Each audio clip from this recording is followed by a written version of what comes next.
Mga kapuso, huwag pabiktima sa mga mapagsamantala. Sa Quezon City, isang lalaki ang nagtangkang makapanloko sa isang kainan. Balitang hatid ni Bam Alegre.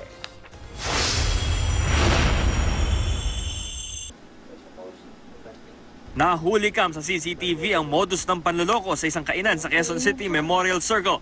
Noong ika-7 ng Mayo, pasado alas 10 ng umaga, isang lalaki ang sumubok na makakuha na nga ng libreng pagkain. May sukli pa. 4 na beses muna itong dumaan-daan sa kainan.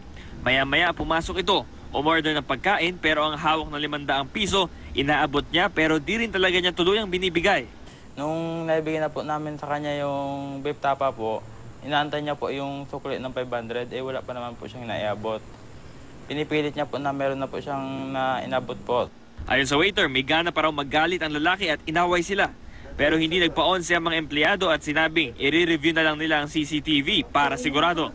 Ang lalaki sa video, bigla natinag at nagtanong kung nasaan ang banyo. Hindi na raw ito bumalik. May payo naman ng waiter na si Raymart sa lalaking sumubok na makalibre ng pagkain at makapuslit pa na karagdagang kita. Brad, sabi ko, lang po, may trabaho na lang siya.